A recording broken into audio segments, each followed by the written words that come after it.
Coming up next on Two Cops, One Donut. But to go back to this young lady, when we came across her and she just came here for a better life, I want to tell you what that trip looks like. So she had a bag of pills and we were like, hey, so like, what are these pills? Thinking that maybe she had some drugs on her. And she says, well, these are morning after pills because I knew on this trip I would be raped 8 to 10 times. And so I didn't want to get pregnant while I was getting raped. And so I have these morning after pills that I bought to take with me. So think about that. Think about how exploited people are being. And now that's one girl. Now you think about the 2 million people that came across last year. And let's just go with a small percentage of that has to face what I just described. Is that cool? But as a human being?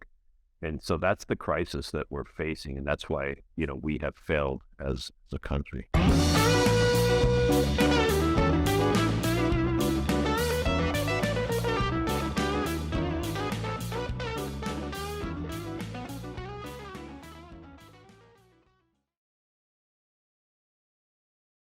All right, welcome back. Two Cops, One Donut. I am your host, Detective, soon to be Sergeant, Eric Levine, hopefully, if everything works out the way it's supposed to. And today I have with me Chief Deputy Matthew Thomas of Pinal County Sheriff's Office in Arizona. How you doing today, buddy? Doing good, man. How are you? I'm living the dream, About to be a sergeant. Watch out. I know. I'm pretty excited. I studied my ass off. I didn't score nearly as high as I hoped for as much time as I put in.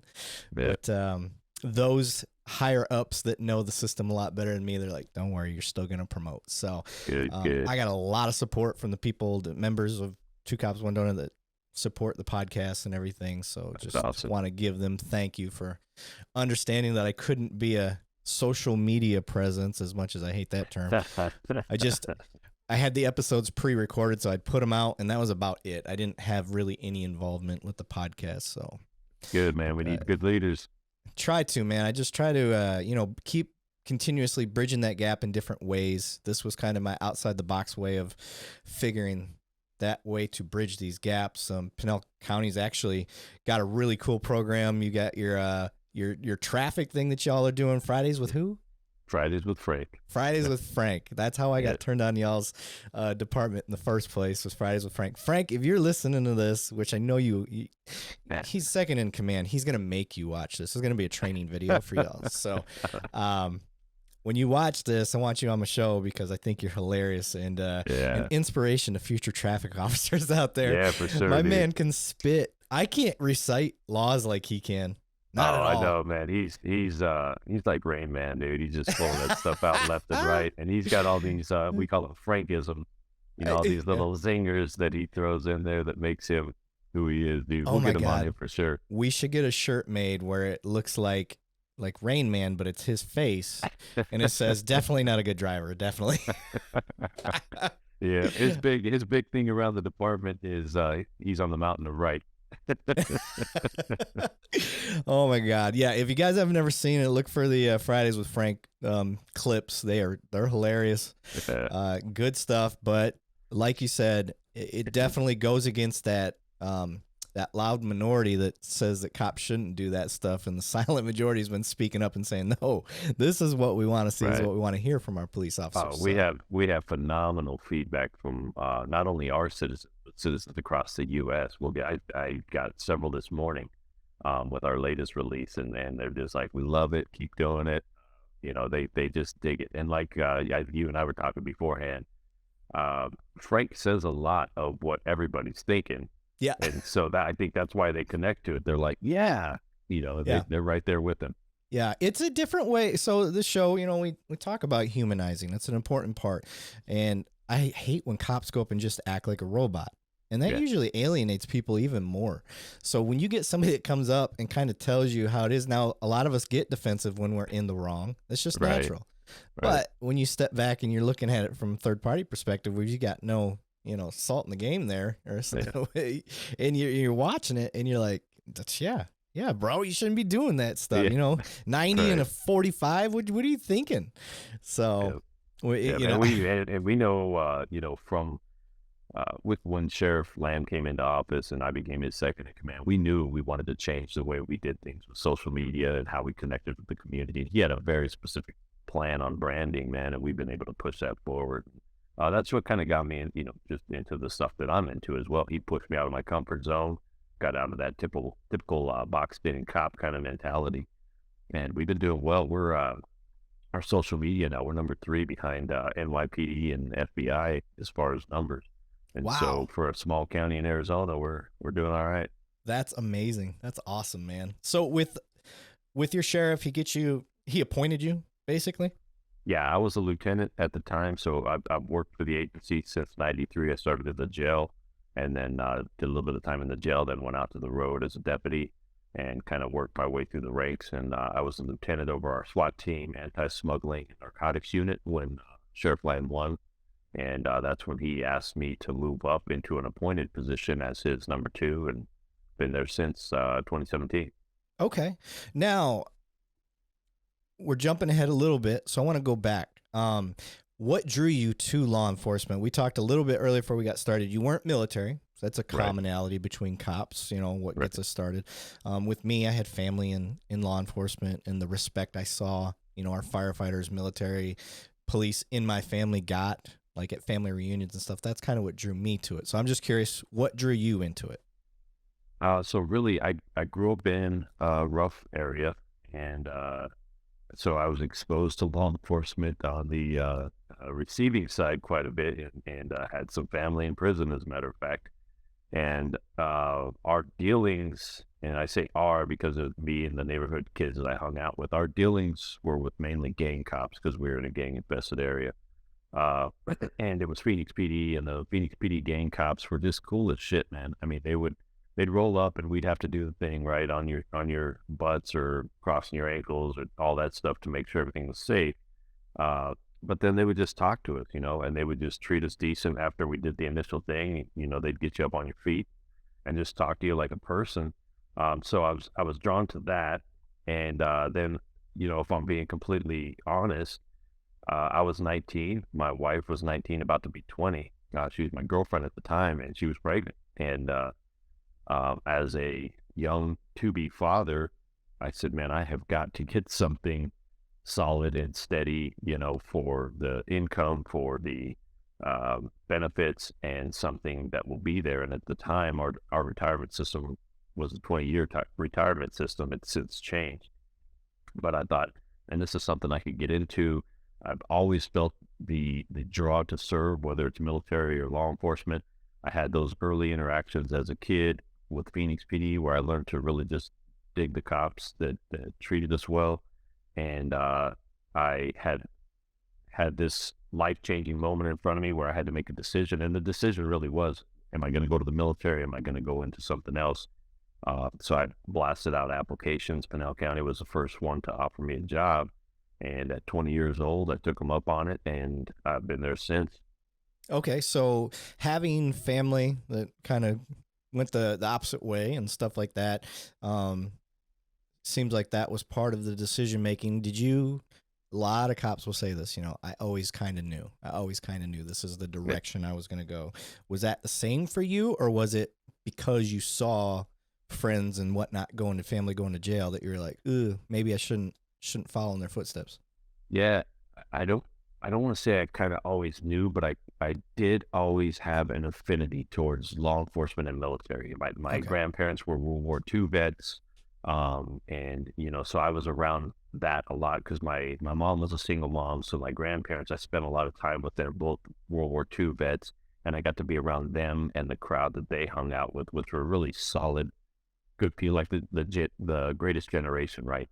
And that's just who they were. So that was a good base for me to see what service looked like and what those people look like.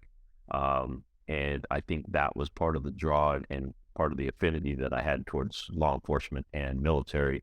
And then, yeah, seeing friends and family go to prison and ultimately getting to a point where you're like, dude, because you watch, especially when you grow up in neighborhoods like that, you watch people just cycle through, and you actually watch generations Yep. cycle through. So you'll see dads, granddads, their sons. going to prison as the generations go on. And, I just knew that it would be I could have easily slid into that realm Yeah. because the opening was there. I had the friends, I was around all that crap. And so, I made a conscious decision to get away from that crap and do something better and do something better for my family, really. And my mom really had a sit down moment with me when I told her, at 19 that I was going to be a father. And she said, well, you can do one of two things. You can be a man and step up to this challenge and be a good father, or you can run from it like basically a chicken shit. And, I ain't no punk, so I stepped up. That's a street talk right there. I ain't no Yeah. punk bitch. Okay. I like the perspective that you're alluding to. I think it's important for us to point out. I think people like us, because I grew up in Flint, Michigan. Oh, yeah. A little rough bush. So our perspective, having friends that were always on the other side. I may have even dabbled in some borderline stuff myself. Statute of limitation way gone, but Oh, yeah, you're good. yeah. So with that perspective, I think we make the best type of cops, because when we start to deal with the kid, and I'm like, I know that last name. Oh, it's because I dealt with his older brother. Oh, it's because I dealt with his dad. Oh, it's because I dealt with grandpa.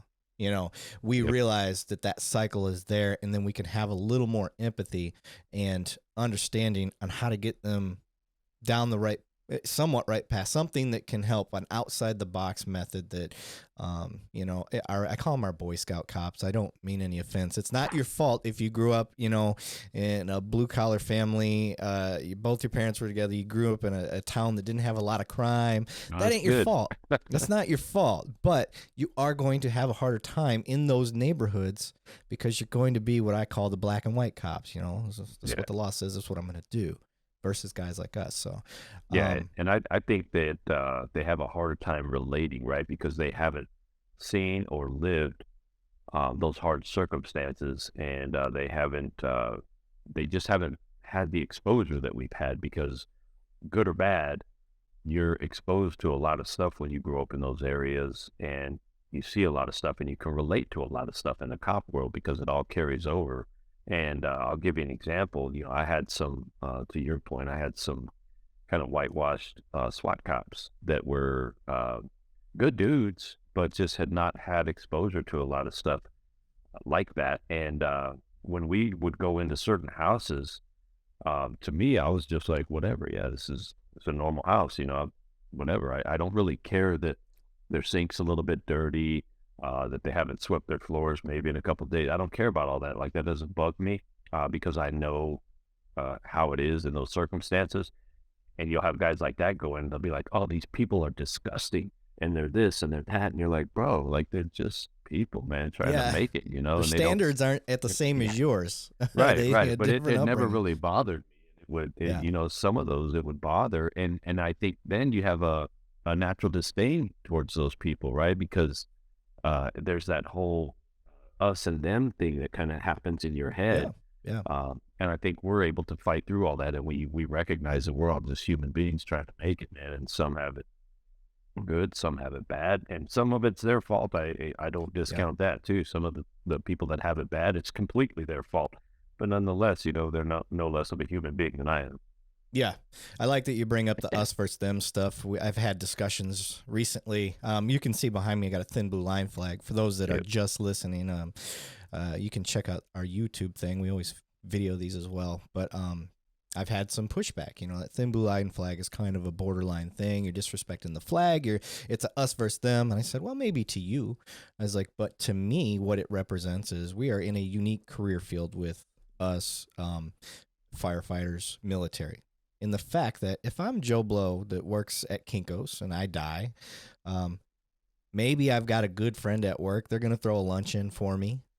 And that good friend may check up on my family for the next year or two. Let's be generous, maybe 3 years. However, if I die on duty working for any of these other things that I mentioned, military, firefighters, police, even EMS, nurses, stuff like that. My family's going to be taken care of for the rest of my life while I'm gone. And I know that. It doesn't matter if you're from a small agency or a large agency. There, you're going to be taken care of. That is what that thin blue line means to me. It's just knowing that we have each other's backs when we're gone in a job that can be dangerous. I'm not going to be the guy and go up here and say, it's just as dangerous as the crabbers and garbage men and all that stuff. Like, no, it's got a high potential for danger. But I'm by no means trying to elevate us and say that it's the most dangerous thing in the world. A lot of it, some of it comes down to how you are as a cop. It can become more dangerous based on your behavior. So that's exactly right. And I would go one step further with the thin blue line, because I've had that same discussion that you're talking about with people where they say, oh, well, that means that you support just one side. And it's like, no, man, because you don't understand what the thin blue line is. The thin blue line is everything you described, but it also is that line between good and evil. Yes. So if you're with me, I'm protecting you, man. If you're a good guy, then I'm on your side. And if you're evil, then you're on the other side of that line, and you should be. Yeah.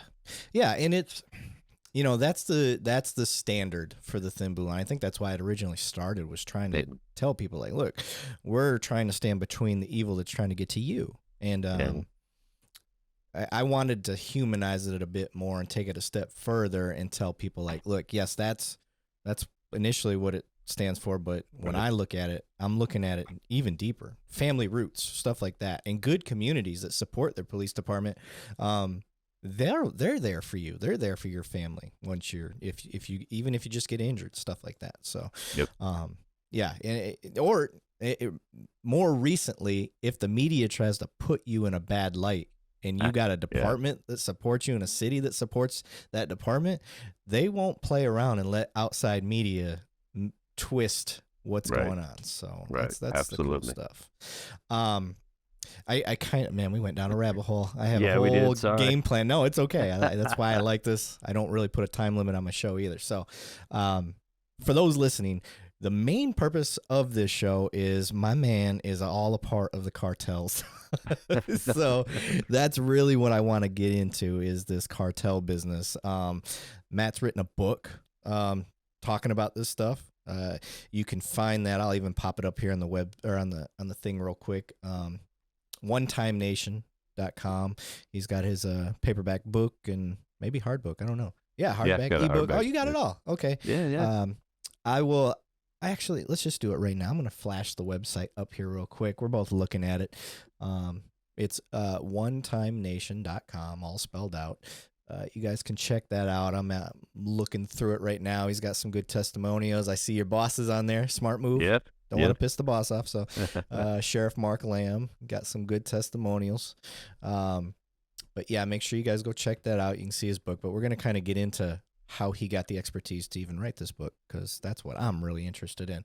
I think the cartels, me being a Texas police officer, they're very... I think they're underestimated, and they are not talked about enough in the States. They're a much bigger problem than people know, and that people are willing to admit. So with that said, sir, kind of briefly tell us what you've done in your career and how you got to, I know you kind of touched on it earlier, but you were a patrolman, whatever it was, but what led you to this thing? This is a hard specialty. Yeah, it is. It's very unique, and so I'll start from the beginning. I already talked about my upbringing a little bit, and so those rough neighborhoods I was talking about were predominantly Hispanic Mexican neighborhoods. So I grew up with the majority of my friends being Mexican, and I grew up in that culture, and I was kind of dipped into both worlds because I'm obviously white. My family is white, and some of me hillbillies. And so I had, the Appalachian American influence on one side, and then Appalachian American. Then I had the Mexican influence on the other side. And as I got into high school, my mom moved us out to more of a rural area, but I was still in a high Hispanic population.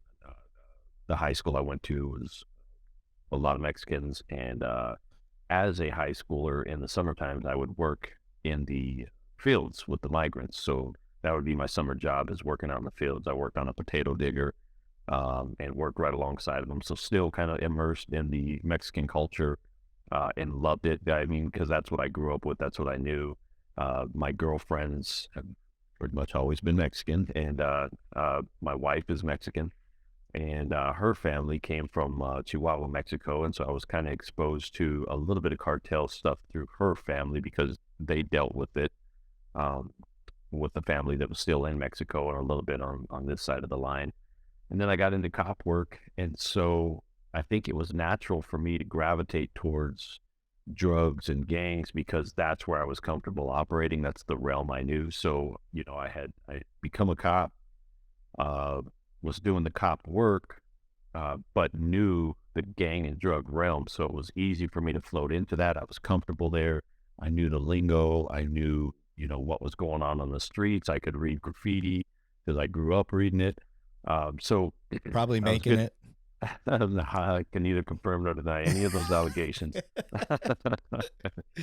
uh, but as I was a patrolman, I actually back then our narcotics unit would recruit you in, so they would find you, you wouldn't find them, and so I got recruited in to go undercover, and that dude, I'm telling you, at first I was kind of blown away because I was your typical, I was high and tight, shiny crest uniform, shiny boots, crisp, and that RoboCop dude that everybody knows, and I was all about it. And so when they pulled me in, they're like, "We want you to do undercover." I'm like, "Dude, have you seen me? Like, like, look at me." And They'll know I'm a cop from around the block. yeah, exactly. But the corporal of the unit at that time, he was one of the guys, and I had been on the SWAT team with him a little bit already, because it's a collateral duty team.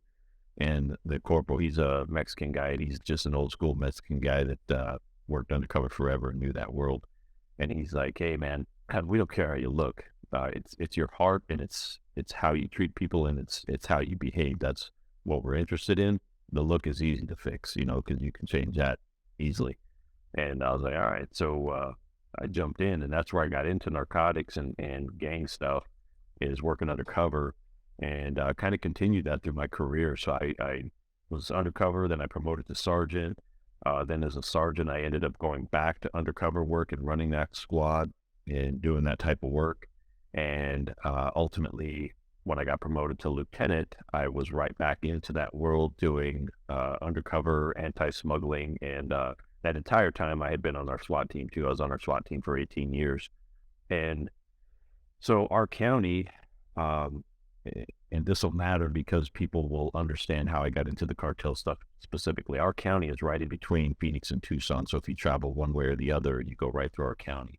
And what's unique about our county is the southwest portion of it is about 50 to 60 miles off the U.S.-Mexico border. So we're a county up from the border.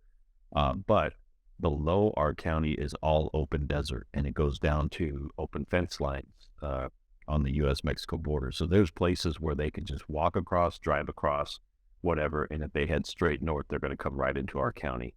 And the first civilization they hit is in our county. So along the I-8 corridor is what we call it. And I-8 starts in our county and shoots over to San Diego.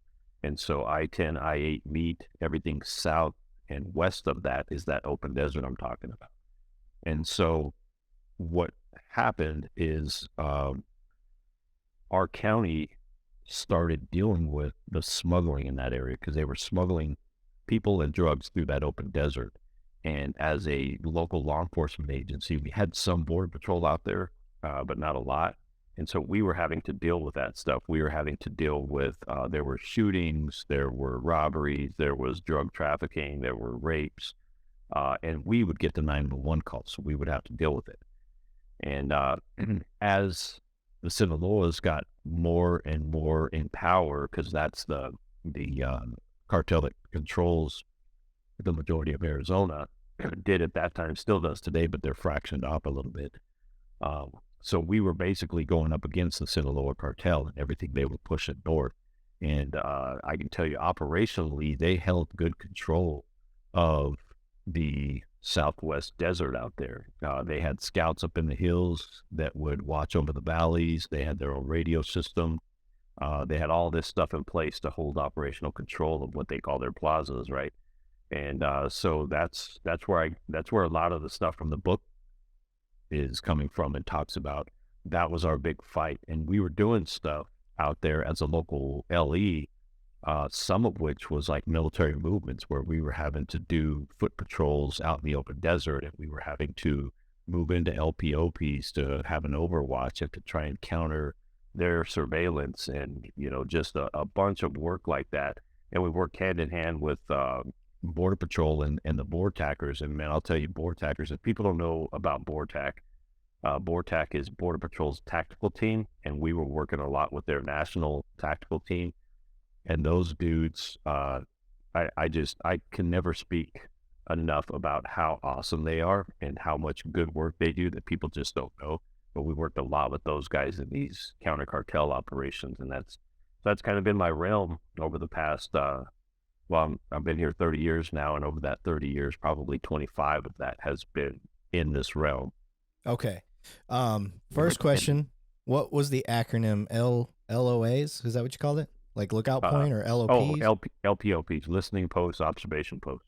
Okay. So I kind of understood what that meant, but I just want to make sure like regular people that don't do this line of work fully understand. So all that is if you think about it. So for us, the open desert here, we have these just huge jagged hills or mountains, and then huge valleys in between, and all the way down to Mexico, it's like that. And so the high points are typically where you set up LPOP. So the high points, you can overlook the valleys and kind of hold operational control visually. And so that's what the cartels would do, is put scouts that would have radios and binoculars, and they would just watch those valleys, and they would report back all the way to Mexico sometimes of law enforcement movement, or if they felt like there were other bad guys in that area, that's what they did. So just to clarify for people listening, these are cartel members operating in the United States and sending signals to Mexico. So I'm trying to open people's eyes. We discussed earlier, I get these security briefings annually, typically at my department, but I'm still a part of the military, so I get those security briefings as often as they come out. So it's a big deal. And if you don't fully understand, and I'm not an expert in this, but I will tell you what I do know. Their military capabilities are on point. They have the money and the technology. So that was going to be my next question. Since and I want to make sure I got this right, for any officers or anybody out there that want to get into this world, like his path was basically through Vice and undercover work and gangs and stuff like that. And that morphed your skill set into specifically dealing with this cartel stuff, correct? That's correct. And a lot of it had to do with being a tactical guy at the time, too, because the cartels and we also had these things called RIP crews, which are basically crews of robbers that would go out armed to the teeth to jack dope in the middle of the desert. So they would know the routes.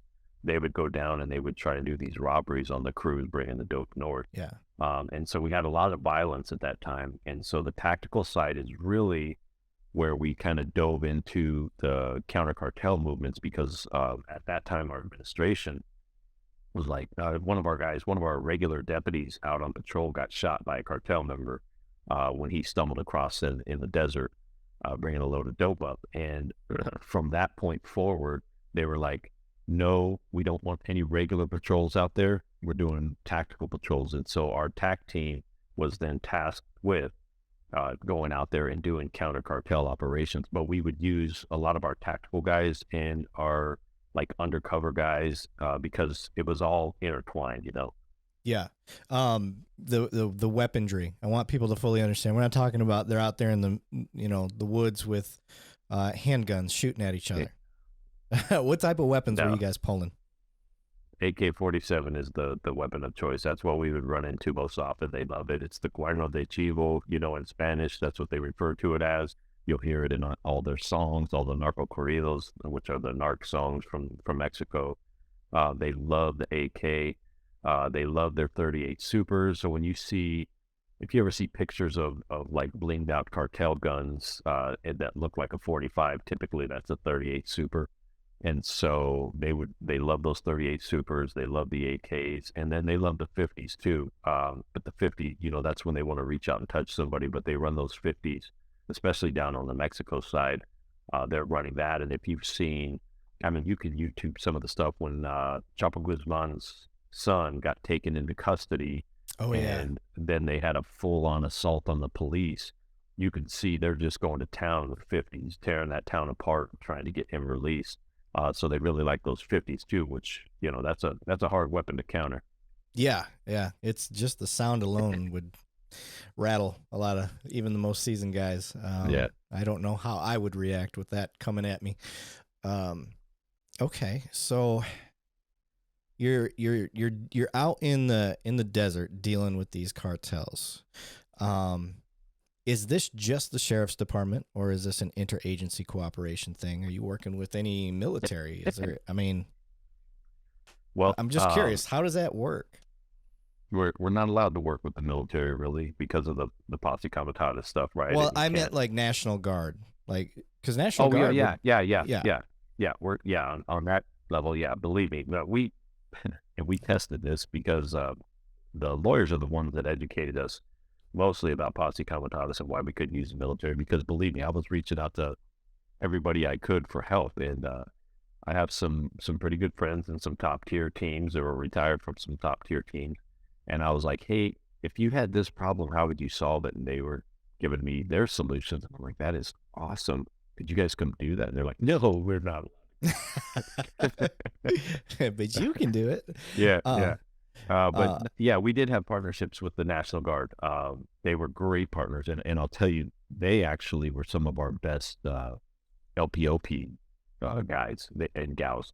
They would go out, and some of our if you're law enforcement, stop and listen to me right now. If you're a police department that does not have an LPR system, Insight is offering the first 10 agencies, that means one agency apiece, gets one camera for free. You have to tell them that Two Cops, One Donut sent you. You heard me right. If you're a police agency that does not have an LPR system yet, or does have an LPR system, and you're not happy with the product you have, Insight is offering you a free camera, no strings attached, and they will install it. I have 10 to give out. Tell them Two Cops, One Donut sent you, or reach out to me and I will get you in contact. If you're a business owner or an HOA, please stop and listen to me right now. If you're just listening to the audio, do yourself a favor and watch the YouTube version of this episode to get a visual of what I'm about to tell you. I want to tell you guys about Insight LPR. It's a license plate reader. If your agency, community, or business is looking to invest in LPR to help solve and deter crime or to make your community safer, Insight LPR has my vote of confidence. I've met with their team. They know their LPRs, guys.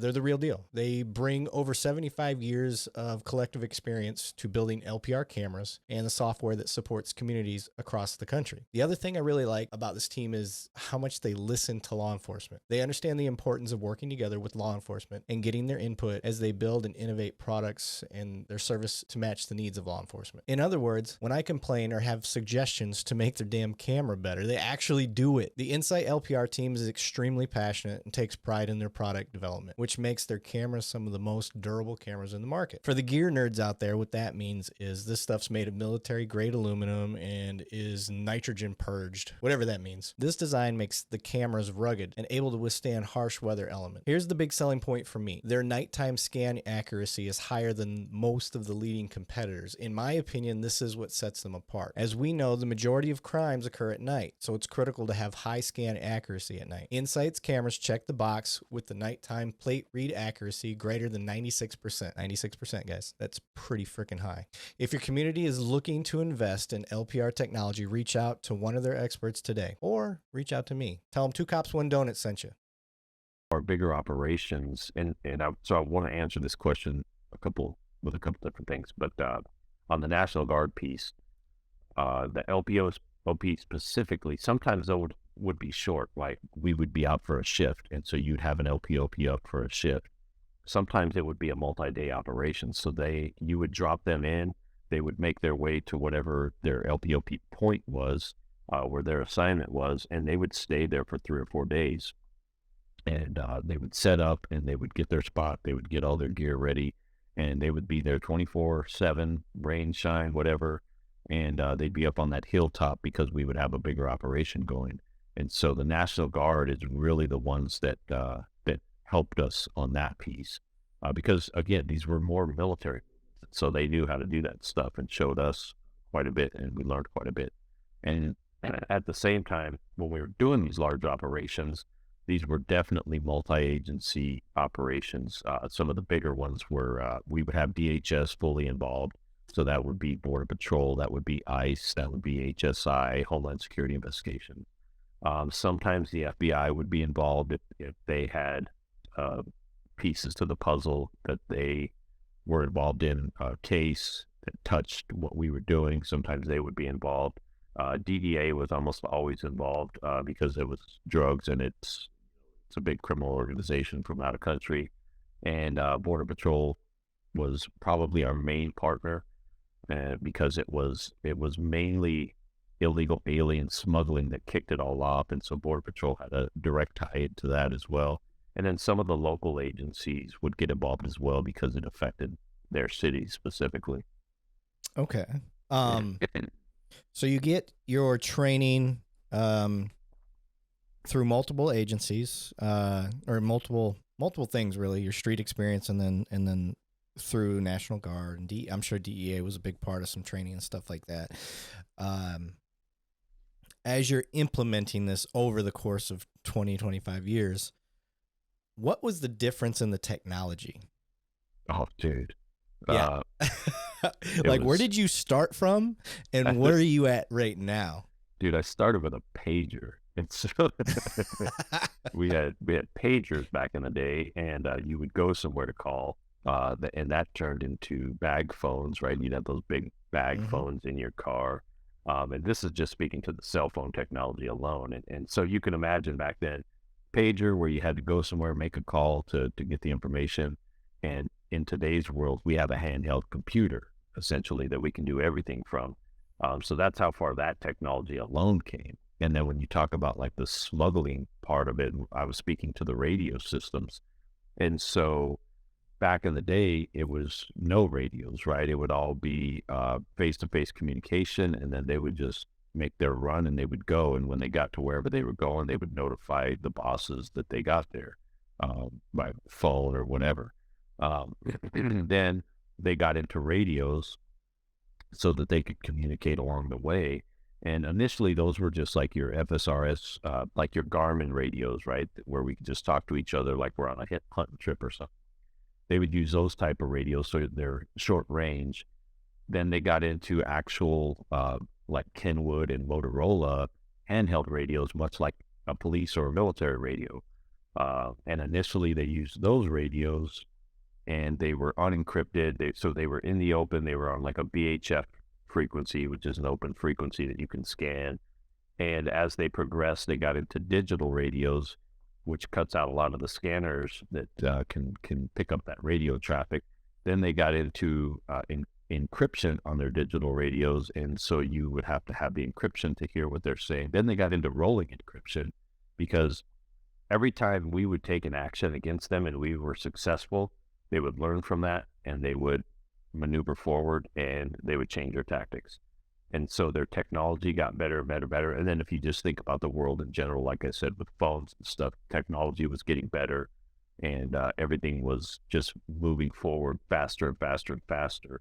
And then one last point on technology was one thing people don't realize about the cartels is how good they are at propaganda as well. And that transpired because when I first started undercover work, we were using MySpace, and some people won't even know what that is, Yeah. right? And so MySpace was the first real social media platform, and you could communicate back and forth there. And as we got into the more social media, you could see YouTube videos being made where one cartel would call out another cartel, the bosses would talk about each other. You could get a lot of information, just like street cops do on the street with graffiti and all that stuff. You could pick up a lot of who's fighting who controls what territory, because they would use like YouTube and some of the social media, MySpace platform to advertise that stuff. And then you move forward and we go into Instagram and Facebook and Snapchat and everything else. And like right now, the main recruiting platform is Snapchat for cartels. So cartels are recruiting high school age kids via Snapchat to run their drugs in human swarm. Really? Yeah, it's crazy. That is nuts. Isn't Snapchat the one that deletes itself too after Yeah, a certain yeah, time? Okay, yeah. I guess I That's get why that. the sexual predators like it too. Yeah, that's actually where I think I started hearing about that. I don't use the Snapchat, but Yeah, I don't let my kids either. So, right. Good move. yeah, yeah, they have no social media. They're lucky they get to watch YouTube Kids. But all right, so how about drones? That's a big thing, even here with us. But I'm Yeah. just curious, with you being so close to the border and things like that, are they using drones? Are you guys using drones? Like, are you countering each other's? Are air battles going on? Everybody uses drones, man. Yeah. Yeah, the cartels are the thing people need to understand why the cartels are able to progress so quickly is because they're a criminal organization, right? So people always either forget or discount that piece because we as a government agency, let's say I want to get a drone and I say, hey, a drone would solve X, Y, and Z problems for us, and we need to get that as a piece of equipment. Cool. So we have to submit in the budget for it. We have to go through procurement, and procurement has to say, yep, you can use this company or that company, and blah, blah, blah. Then you finally get your drone, and then you have to create policy to use your drone. Cartels don't do all that bullshit. All they do is they're like, here's a solution to a problem we have, and they dump money into it. They go handle it, and they don't play by the rules. So they do whatever they want with the drones. You know, they Right. strap. What they're doing in Mexico is they're strapping explosives to the drones to go after their enemies, and so they'll just blow each other up, you know, using drones, or they'll small shipments of dope they'll run across the border using drones. So yeah, the technology piece, it's evolving almost daily to keep up with these guys. Yeah. Shit.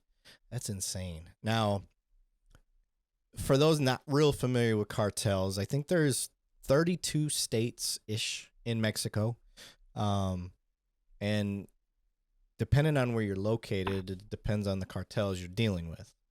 I'm not sure exactly who is towards the border necessarily. Do you got any insight on that? It switches quite a bit. So right now, like for us, you know, obviously I'm most familiar with Arizona. You know, what's going on here. For us, we have the Sinaloans, and when they took out Chapo Guzman, they created a power vacuum. And so the Sinaloans have split. You have the CJNG, which is the Cartel Jalisco Nueva Generación. And they're a very strong cartel right now, and they're countering. So basically you have Chapo's people who are still loyal to him, and the people who have broken loyalty to him. Those two are fighting. They control quite a bit of the southern border across the U.S. and Mexico. You still have some of the remnants of like the Gulf Cartel, which is more over towards the Tamaulipas and Texas area. The Juarez Cartel. And they're all plazas, what they call plazas, and so they're basically areas that are controlled by a specific cartel, and that's what they fight for, is that territory, whichever points of entry or whichever entries into the U.S. Hold the most value. That's what they fight over, and where it came from is way back when cartels weren't even really cartels, because we kind of gave them that name. They didn't name themselves that. And so way back when, there was just one. It was the Guadalajara cartel. It controlled all of Mexico, dealt with Colombia, and they were basically transporters. So the Mexicans would transport the dope through and get it from point A to point B, because if everybody kind of remembers American history, like here, this was Mexico, and then the U.S. bought it, right? And they moved the line down a little bit. And so there were smuggling routes from the Pancho Villa days down here. And so you had smuggling routes already established. And then during Prohibition, those smuggling routes got used for alcohol. And then it kind of moved into opium.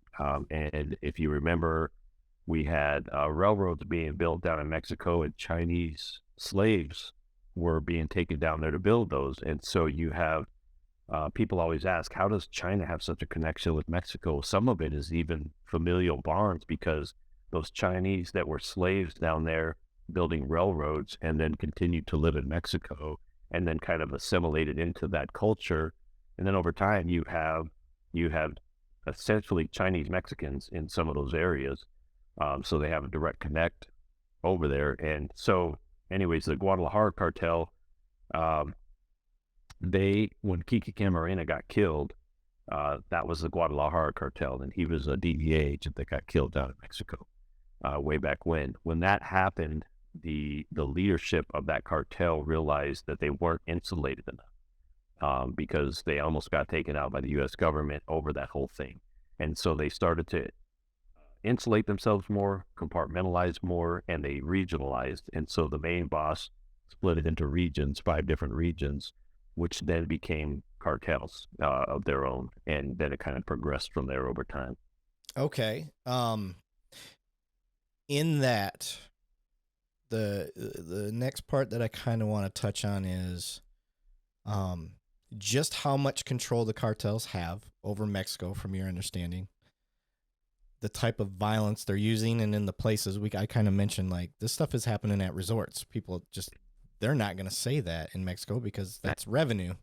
So when I've told people this, they're like, I never saw that in the news. I'm like, well, trust me, it's happening. But so I kind of want to touch into that. Like, there's 32 states. How much of that is controlled by cartels? How deep seated in their government are they? And then what is the type of violence that is over there versus what you're seeing? What's starting to happen over here? Well, let's start with the violence, right, and just how they progressed. Because back in the day when we were talking just now about like the Guadalajara cartel, a straight up murder was the violence level back then. So if you wronged a cartel or a boss or whatever, you might get murdered. You might get murdered in front of your family, but typically speaking, they would stay away from families because there was still somewhat of a code, right? It was kind of an old school, almost like a Cosa Nostra thing, where if you're in the business, it's okay, you're game, but your family is off limits. Kids are off limits, women are off limits, and it was just between the men, and that's just the culture that it was. And as time progressed, and as we got into that YouTube age where they started making fun of each other, that's also about the time frame that the Zetas came to be. And so the Zetas were essentially an enforcement and protection arm for the Gulf Cartel back during that time frame. And so you're talking late 90s into the 2000s.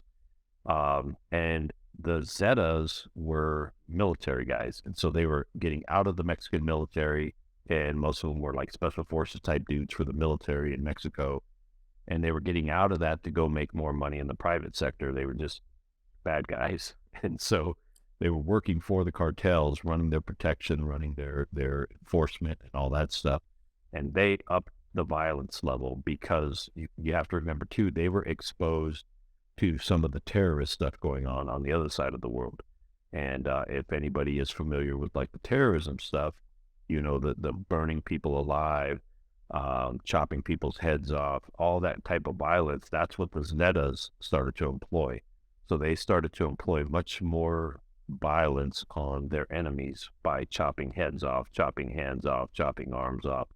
And then they started doing more propaganda as well, where they would take that person that they just killed and dismembered, and then they would dump them out on a public roadway and hang up a narco banner saying, here's who we are and here's why this happened. And if it continues, there'll be more, right? And so they really started to use the propaganda, and they started to up the violence level. And if you're familiar with the Mexican culture, you know that it is a very much a machismo type of culture. So if you fuck with me, okay, I'll show you. Yeah, you killed and dismembered my guy. We're going to kill, dismember, and then we are going to burn that person. Oh, okay, so you're going to do that? So now I'm going to skin your guy alive and then dismember him. And so they just kept one-upping each other with the violence and how grotesque it was getting. And it just continues through today. Their violence is unreal, and they have completely crossed all of those old school lines. Women, children, it doesn't matter. They'll kill whole families if you've done them wrong. So that's the difference in the violence level alone and how far they've progressed. and what they become. And for those of us in law enforcement who have dealt with cartels, you have an understanding that they also would not mess around too heavy with cops on the U.S. side, and they would try and stay under the radar on the U.S. side because that messed with business, right? So if they did crap on this side of the line and attracted U.S. law enforcement attention, they knew that that damaged the business because it would tend to shut down their profits and put a dent in all of the drug business that they're doing.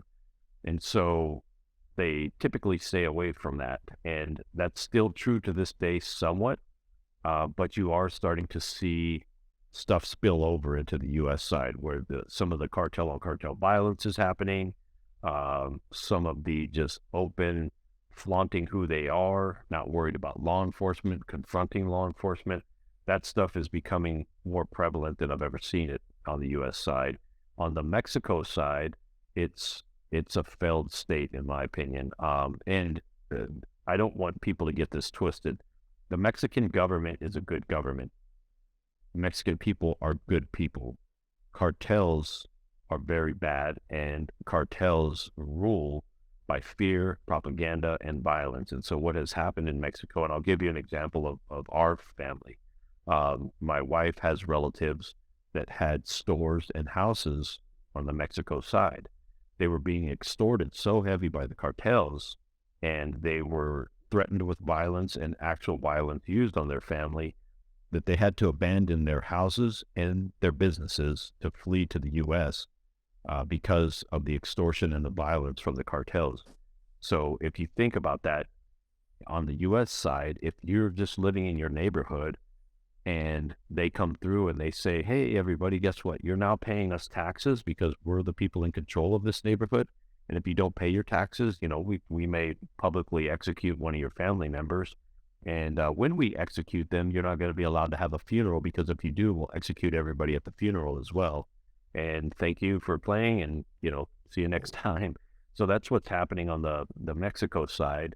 And that type of intimidation, extortion, that goes all the way up to the top tier of their country's government, and it's throughout. Now, some of it's greed, and there's the old plata plomo. That's a big saying in the cartel world, both, if you're talking about like the Medellin cartels from Colombia or all the way up into Mexico. The plata or plomo means silver or lead. So they're going to pay you or they're going to kill you. And so some people go for the payment. Some people have to be killed for them to do their business, but they don't have a problem either way. Wow, that is insane. So it's spilled over. It's here. Oh yeah, that's a fact. Yeah. It is. It's spilled over here. Where have we historically in this path? Where have we failed? But what are we doing to fix it? If we have failed, I'm not saying we did, but my hope would be we never let them over here. But obviously, that's not a thing. Yeah, that's not. I think that the U.S. is just, as a whole, the U.S. government has been where the biggest failures have happened, but it's also where the biggest successes happen. So it's a weird thing, right? And so you have things happen like Chapo Guzman being taken down. We knew when he was taken out, that was going to create a power vacuum. It was going to create fractioning. It was going to create more violence. And that was true. And so, I mean, if you just look historically, look at Pablo Escobar, look at Saddam Hussein, when they take somebody big out of power, it seems like they just want to deal with that problem, but they don't have a plan in place to after that, right? And so they're like, all right, we got Chapo, boom, it's done, we're good. And we're like, no, it's going to get really bad now, and we need more help. And, it's kind of like, oh, no, we got the big guy, right? And so it's all good. And so that's what you're seeing now is all of this violence and this fighting and spilling over and fighting for territory and who's number one and who's the biggest cartel and who can make the most noise, and all that stuff is happening right now, and we're really not answering it. And if you're going to hear, and this has been going on recently, you're going to hear cries from our leadership in the country that actually are focusing or care about this problem. And they're saying, let's designate them as terrorists because that's what they are. That's what they're doing. And that is what we're saying is, as law enforcement down here on the front lines, we're saying, yes, please designate them as terrorists, because what that opens is a military option for our government. And that's Oh. usually where it gets solved really quickly, because when we get those dudes that are the dudes you come, you're like, hey, in case of emergency, break glass, let's get those dudes and let's send them down to deal with some of this stuff. When those guys come out, that tends to solve some of these problems real quick. And I'll give you an example of what I mean. I have a good buddy that was a former IDF, and he said, you know what Americans do wrong is you don't hunt your enemies. You let them strike you first, and then you're reacting to that. And he says that's the difference between them, Israeli soldiers, and the IDF that are allowed to do that. He says we actively hunt our enemies. And when when their enemies make themselves known, or even if they're hiding, he says we're actively hunting them because we always want them on the run. We always want them to know we're coming for them. And I think that's what we haven't done well with the Mexican cartels. And before that, the Colombian cartels, because the U.S. created this Mexican problem when they took out Pablo Escobar, because the Colombians controlled a lot of it. And the Mexicans were kind of, if you watch Narcos, it explains it well. Oh, okay. Yeah. So anybody out there, watch the series Narcos on Netflix, and they had some great technical advisors, and it kind of explains the evolution of this. You had these Mexican cartel members that were looking for a little bit more, like we want to get more power, we want to have more profit, and then everything happened in Colombia, and it was like the perfect time, boom, and the Mexicans kind of stepped in and filled that gap, and so it moved it from down there right into our backyard. And these guys are now in power, and so yeah, I think that's the big thing, is that we are failing to keep them on their heels, and we're just saying, oh, it's a them problem, so let's just let Mexico worry about it. Okay. And what are we doing really well right now? What do you look at and you're like, yeah, we should be proud of how we're handling this? This episode of the podcast is brought to you by Impact Tactical. Impact is a tactical outfitter for the men and women of our military, police, fire departments, and other public safety around the country. Impact's core beliefs is that fearless men and women protect our freedom and safety should have access to the best tactical performance apparel, equipment, and tools on the market, and they shouldn't have to go broke to get it. I've used Impact for about 11 years, and I can attest that they do live up to their core values. So you get a personal recommendation from me. You can find them at impacttactical.com. That's MPAK tactical.com, and be sure to tell them that 2 Cops, 1 Donut sent you. Are we there yet? Well, I don't want to take away from the work that is being done by the real deal boots on the ground, like the DEA, HSI, Border Patrol. When you're talking about actual worker bees and not policymakers, those people kill it. They are doing work that nobody knows about every day, going after these bastards and taking out as many of them as they can and sending them off to prison. And they're working even on their worldwide networks when you're talking about federal government. So we have and continue to do that well. So law enforcement all works well to focus on the problems in their specific area or realm. Mm-hmm. But at the national level, dude, we suck. And it's I can say we, because no matter where you stand politically, that really doesn't play into this, man. Here's the deal: there's policies that work and there's policies that don't. And when we have policies that don't work, we need to change. And the policies right now obviously don't work, because what has happened now is the cartels. We've been talking about drugs. The new commodity is bodies. They are trafficking more humans than I've ever seen ever in my career. Yeah. We're seeing more. That's predominantly what we deal with now in our county is human loads, and they're trafficking north. And I'll tell you, this will be one that'll kind of humanize it for everybody. Because think of this: think of yourself as a resident of Mexico. You live down there, and maybe you're in your 50s or 60s, and you want your daughter to go north to get a better life, which is what a lot of them, are coming up here for. So you send your daughter north, and she's a 20-something-year-old beautiful young lady. Daughter, go north, get a better life in Mexico or in the U.S. and get out of Mexico. Cool. And then she comes into Pinal County and we come across her as she's been crossed over by the cartels. Because if people don't think that the cartels control the border, they are absolutely 100% wrong. If these illegal aliens that are coming into the U.S. illegally, if they want to cross over that border, they have to pay the cartels. There is no free pass. And so this young lady who just crossed over into the U.S. has paid the price to get over here. And it's anywhere right now from, it can be 6,000 is the low end up to almost 20,000 on the high. And if you're coming from a third world country, you probably don't have that kind of money. And so what that equals is you now owe the cartel for crossing you over, and you're going to become an indentured servant to pay that back. But to go back to this young lady, when we came across her and she just came here for a better life, I want to tell you what that trip looks like. So she had a bag of pills and we were like, hey, so like, what are these pills? You know, thinking that maybe she had some drugs on her. And she says, well, these are morning after pills because I knew on this trip I would be raped 8 to 10 times. And so I didn't want to get pregnant while I was getting raped. And so I have these morning after pills that I bought to take with me. So think about that.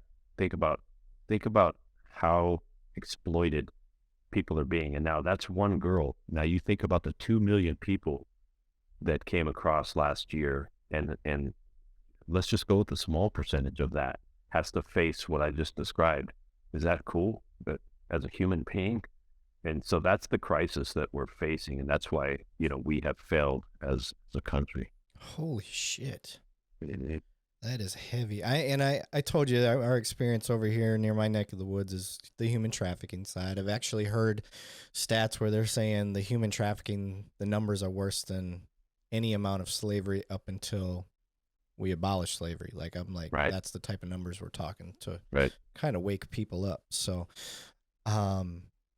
I'm interested in when you said calling cartel members terrorists. I didn't realize that was not an official, or it's an official term or a label. I just thought they called them cartels because that's was the lingo for them. But to me, they've always been terrorists. But I mean, because that's exactly what do terrorists do? They use fear and intimidation and propaganda to get their message across. Well, that's exactly what they're doing in Mexico. Yeah. So to me, you're a terrorist. You're a terrorist for Mexico. Why wouldn't you be a terrorist here? So and the problem is the U.S. has to designate them as such. So the U.S. government has to officially say, we are designating this group or that group as a terrorist organization, because what that does, again, it opens up military options, but it also opens up a lot of financial options. And it allows the government, the U.S. government, to go after bank accounts. Not only for the bad guys, but anybody who deals with them. So think about that right now. You have cartels that freely use the banking system, Western Union, whatever. They're using that every day to do their funding. Well, all of a sudden, and if you just think back to 2001 and everything that happened after that with terrorist organizations, all of a sudden, if you have a banking system or a trucking system that's hauling the dope, or any of these businesses that deal with the cartels and kind of know but kind of don't, now the U.S. government says, hey, you are dealing with a terrorist organization and you're going to be treated as such. All of those companies will be like, whoa, hey, we don't want any part of that, because bank accounts get frozen, assets get lost, businesses get locked up, all that stuff goes along with it. So that's the bigger piece. What's the holdup? What's preventing them from saying that? It's that big P word, politics, bro. Oh, shit. I mean, I assume that, but I'm just like, it seems like a no-brainer, but I always know with every decision there's a counter to that. I mean, is there anything that would negatively impact us as if that happens? Well, it could. I mean, you've got to think about this. People don't realize how fragile of a world we live in, and really politics does play a part, whether you want to admit it or not, right? And so every decision has a ripple effect. So yeah, when we designate someone as a terrorist, it has a ripple effect. And so there's some of that going on. And then there's a financial effect. And So another thing that people probably wouldn't know if they weren't in this is that U.S. remittances to Mexico, meaning illegal aliens that have come into our country and make money and send that money back to their families in Mexico, those are remittances. So U.S. remittances to Mexico has been, I don't know where it stands right now because I haven't looked recently, but it floats right around number 2 or number 3 for their economy. So oil is the top for Mexico. And then wherever it lands 2 or 3 is the money coming from the U.S. going back to Mexico from illegal aliens that live here. And so Oh, you're also talking about, possibly toppling a government. So there's a huge ripple effect. So there's a lot of pieces that need to go in place, and Mexico has to be on board with this. And if you remember, take names out of it, there's presidents and administrations that dealt with Mexico straight and to the point on this, and a lot of stuff got done. And there's administrations like we currently have that kind of ignore it, and it really, the bad guys flourish when that happens. And you know this from being a cop. Look at a gang infested area. You have a gang in a neighborhood, and we as cops just ignore it and say, it's not our problem, or we don't want to get bad press, or we want to act like there's not a problem. That gang flourishes, and it takes full control of that area. And then we have to push twice as hard to go take that area back when the citizens finally have had enough and say, this is it. And so that's kind of where we're at right now. We're letting them flourish because we're kind of acting like it's not there as a country. oh shit, that's terrible.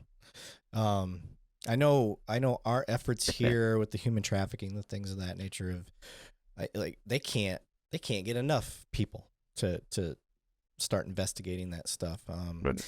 And if for every person we get to do it, you get another investigator that goes, you guys, this is way bigger than we ever thought, way bigger. So to try to open people's eyes up on that, I'm glad we got somebody like you on here, because you're in the thick of it, and you're high enough to where your voice makes a big difference versus, me, who's on the I'm a little off the ground level, but I'm still down in it. It doesn't have as much sway. So it's cool to hear that coming from you. Trying to put a light on, that's a big issue. So with your book, you decided to write the book. Right.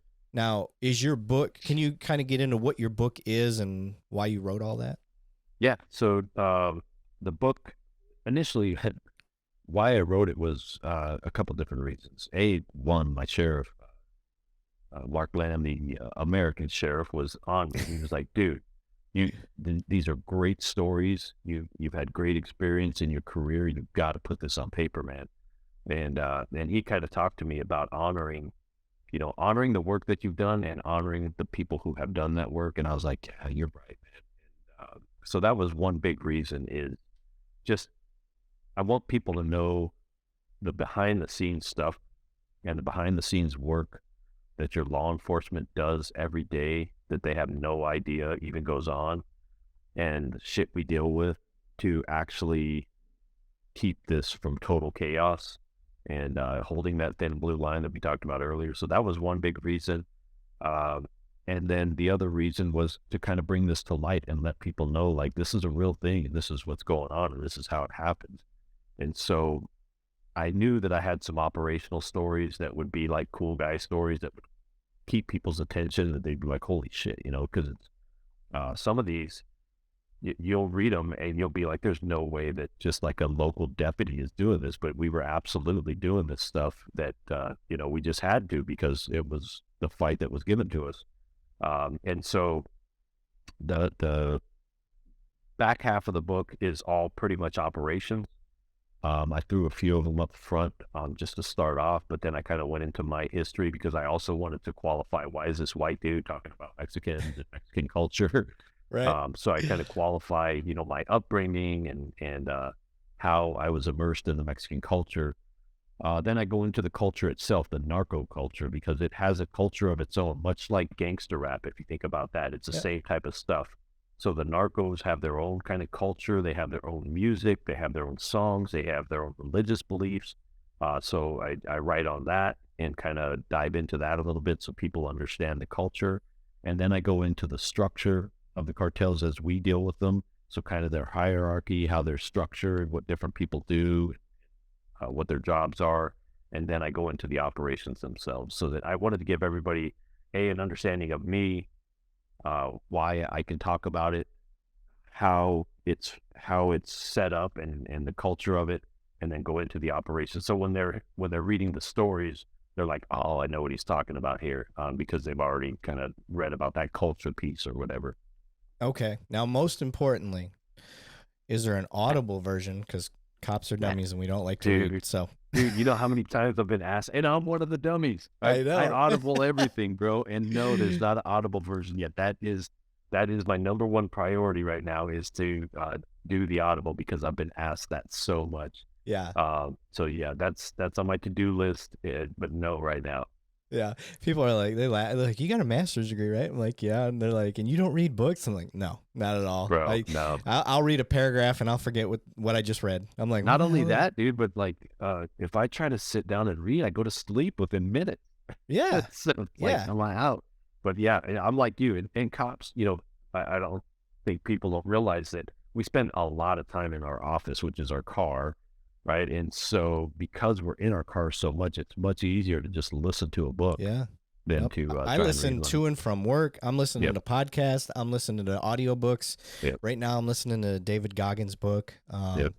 And then I listen to Joe Rogan quite a bit, because he always has awesome guests on. I actually kind of copy his format. I know he hates doing these types of interviews where he does them over the internet, but I'm a cop. I ain't got the time. So if I can get good quality content and it's over the internet, that's fine. I'm really excited, because you're going to be the first episode that I've tried this on. There's a new program that will take audio. You can record it from your phone. It's for people that don't have good mics, and it basically will make you sound like you are on a good quality mic. So, wow. Yeah. It's in its beta version right now. It's through Adobe. That's what I use to do all my stuff. So I'm real curious how that's going to turn out to hear your audio on there, because you can always tell when somebody is on like a laptop microphone or a telephone. So that's like when I had you book this, and you probably saw my calendar app, like, do you have headphones? Do you have a mic? Like, and a lot of people are like, yeah, I got a mic. It's in my laptop. I'm like, shit, no, an external mic. Right. But with that program, I'm excited. I hope it really turns the audio around. But sweet. Okay, so you got the book. You get that out. How long has the book been out? I published in November, and I self-published, so I'm up against the machine of publishing. Yeah. So this will help you a lot. Most of my audience is cops. I've got, I couldn't tell you my exact numbers, because this is where it's weird. You get views and you get downloads. Those are some numbers you track, but then you also got to count your followers, like, that are on your social media pages. So over the, almost 2 years. In April, it'll be 2 years for me. And I just released my 100th episode. So nice. Well done. That was pretty. Thank you very much. Yep. I was real excited about that. Couldn't believe I'm still going. But in that, I've got like 35,000 views. And another, let's say, across all platforms, maybe 8 to 10,000, maybe 15,000 people following. So that's cool. Yeah. But guess what? The majority of those guys, military, fire department, cops, like EMS, like, it's usually first responders. The intent was to get citizens more than that side, but it ain't really how it worked out for me. Just the way it is. But so I'm hoping that really helps you out. I'm hoping it gets a bunch absolutely, of people. man. If I can, the more I can get the word out there, the better. And I'll tell you, the whole book experience has been much like probably you with the podcasting thing. It's been a huge learning experience, because honestly, like, I finished the manuscript, so I finished writing what I thought was the book, and so I'm like, all right, cool. I got everything on paper. I'm done. Let's publish. And that's when I found out that is probably the easiest part, because then comes all of the editing and formatting and design, and if you're not linked in with a publisher, you're doing all that yourself. And so I liken it to trying to build a pool as your own contractor. and you're having to subcontract all this work and figure it out along the way. And so that's kind of what I did. But why I did it that way, couple reasons. I wanted to maintain absolute control of my content. And Mm-hmm. so when you sign with a publisher, a lot of times you lose that. You lose control of your content, and Yep. they can change stuff on you, and you also lose control of your rights.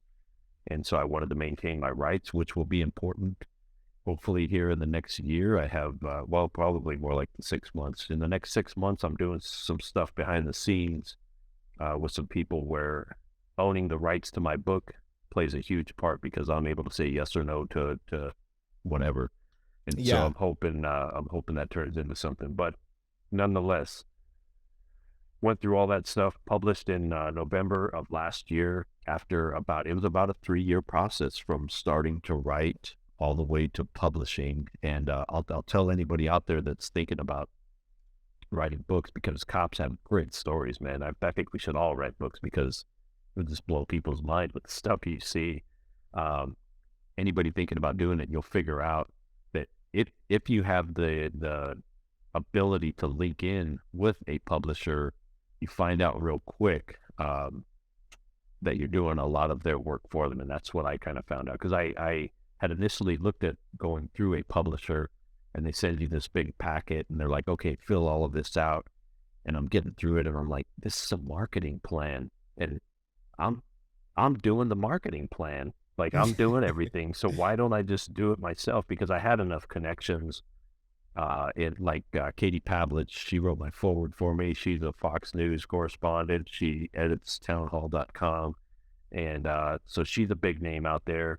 Um, Jack Carr, he's another one that through Katie, I had gotten to meet and know him a little bit. And so I had these big names that were willing to help out along the way. And so that really helped the process with the marketing piece. And I would tell anybody that if you have a good social media platform, um, and you have friends that have good social media platforms, it makes it very doable to self-publish and be successful. Yeah, I've had a lot to learn because I'm not that guy, but I finally got on LinkedIn and I got on all these social media platforms and trying to get my stuff out there. Learned from my mistakes. Learned what the hell a hashtag is. It was a pound sign to me, man. I was Yeah, like, I'm what with the you, hell? dude. They're like, oh, you're I'm not with you. hashtagging your stuff properly. I'm like, what? That actually does Well, something? dude, and for you and I, it's counterintuitive to have a public page. And, Yeah. I had a private Instagram account with a whole like 200 followers. And the sheriff, to his credit, is a marketing genius, man. And he told me when I first started this process of writing this book, 3 years ago, he's like, dude, you got to go public with your socials. And I'm like, oh, man, I'm good. I don't have to get elected or anything, so I'm good with private. And he's like, no, dude, you don't understand. That becomes your platform. And so he was Yep. correct the whole way. Yeah. Yeah. I'm still not the greatest at it. I've improved significantly. Like when Yeah. things, there's all these big spikes. I'm like, oh, what did I do different here? And then you start Right. realizing some of the things you did. Yeah. Most recently, I started adding clips, like creating clips from my stuff because my shit's long, Right. and nobody wants to sit there and listen to hour, Yeah. 2 hour, 3 hour long podcast. And so you have to give them a hook. Something hooks into them. So you create this little 1 minute clip, Yeah. which I can already tell you that your 1 minute, I wrote it down. As soon as you said it, I was like, this is it. When you started talking about the morning after pill for people Oh, getting yeah. smuggled Oh, over here, I was dude. like, that's a clip. So Yeah. yeah, That's little huge. things like that, man. And I'm with you. You gotta be 100% in control of your stuff if you want that picture that you had for your stuff to be out there. Yeah. And you don't want it messed with. And it's the same with, I get sponsorships. That's kind of how this thing is floating right now. I'm hoping to get more, but a lot of times these sponsors want to dictate, like, this is when we want to be on. This is what I'm like, that's Right. not how this works. I'm not a business guy. Like, you're not going to talk to me like I'm another company, and you're going to, now technically I am another company, but that Right. ain't how it plays. Yeah. I'm going to pick the companies that, if they reach out, I'm like, all right, what do you guys represent? One, Yeah. like, if you're not morally and ethically aligned with me, you're not going to be on my show. I'm not going to put you on here. Right. Right. That may be the difference some of these companies see. So, and that goes into why I'm fully, anytime I get my cops on here, like I'll put their stuff out there. And because I morally and ethically align with it. You're out there trying to do good things, bring awareness to a situation, like I said, I don't know shit about. And I'm a border state. Yeah. And we have the issues, but look at the training I've got. I get something maybe once a year, and it's a collective over the year or the past, and it's like, how recent is this data? Right. It's probably 10 times worse right now. So Oh yeah. But no, man, this is awesome. Is there anything we haven't hit that you're like, this needs to have attention brought to it?